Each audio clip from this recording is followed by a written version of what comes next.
தமிழ நாட்டிலையும் தமிழ் இல்ல, தமிழ நாக்கிலையும் தமிழ் இல்ல, தமிழ வீட்டிலையும் தமிழ் இல்ல. எத்தனையோ ஜனாதிபதிகள் இருக்கிறார்கள், இருப்பார்கள். யாரும் இந்த இலக்கியத்தை ஐநா சபையில முழங்கல. நமது பக்கத்து மாவட்டமா இல்ல, இந்த மாவட்டத்தை சேர்ந்த ராமநாதபுரம் மாவட்டம் ராமேஸ்வரத்தில் பிறந்த முன்னாள் ஜனாதிபதி ஐயா அப்துல் கலாம் ஐயா தான் முழங்கினார் ஐநா சபையில, யாதும் ஊரே யாவரும் கேளீர் தீதும் நன்றும் பிறர்தர வாரா என்று. வெள்ளக்காரன் பூரா மிரண்டு போன இன்னைக்கு ஐநாவில் இருக்கு இந்த வாசகம். ஐநா மதிக்குது.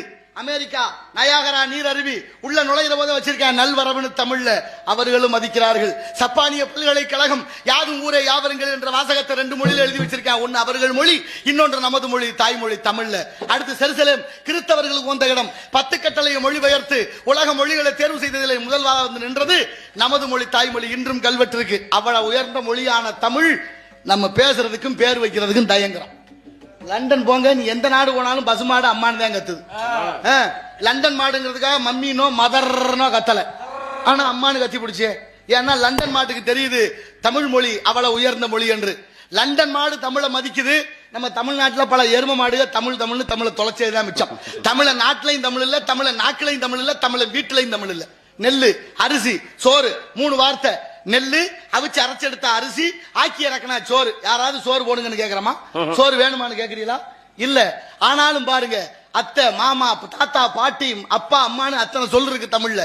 மொத்தமா ஆண்டி அங்கிள் தான் அதை புடிச்சுக்கிட்டு தொங்குறான். சரி, அது போட்டு யார் வீட்டுல பேர் வச்சிருக்கமா? யாசிகா, அபர்ணா, பிரித்திகா, தர்ஷினி, மகிஷா, சர்மா, குர்மா. அதை விடுங்க. வடநாட்டு சுதந்திர போராட்ட வீரர்களுடைய பெயர்கள் எல்லாம் நம்மளோட பிள்ளைகளுக்கு வச்சிருக்கோம். காந்தி, நேரு, பகத்சிங், சுபாஷ் சந்திரபோஸ் எல்லாம் வச்சிருக்கோம். நேதாஜியோட பேர் வச்சிருக்கான், ஐயாவோட நண்பரா இருந்ததுனால. எவனாவது ஒருத்தன் வடநாட்டுக்காரன் முத்துராமலிங்க தேவர்னு பேர் வச்சிருக்கானா?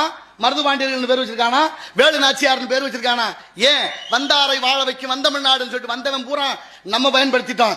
நம்மள ஒரு பயலும் பயன்படுத்தல. தயவு செய்து என் அறிவார்ந்த தமிழ் சமூகம் சிந்தித்து பாருங்கள். ஆண்டவன் படைப்புல எல்லாருக்கும் 6 அறிவு இருந்து என்ன புண்ணியம்?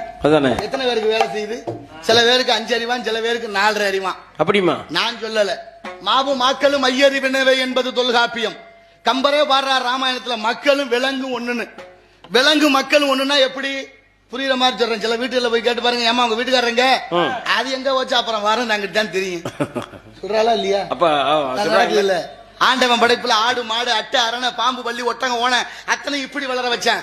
மனுஷன் ஒருத்தனை தானே மேல் நோக்கி வளர வச்சான், சுடர் போல. அதனாலதான் இலக்கணம் நமக்கு உயர்திணைன்னு பேர் வச்சுச்சு. அறிவு குறைஞ்சிட்டு அது அக்தினின்னு பேர் வச்சான். தாழ்வா கூட சொல்லல. தமிழனுக்கு இருக்கிற உயர்ந்த குணம். பாவக்காய் இனிக்குமா கசக்குமா? பாவக்காய் கசக்கு. கசப்பு காயின்னு பேர் வச்சிருக்கலாம்ல. ஏன் தமிழ் அதுக்கு கசப்பு காயின்னு வைக்கல?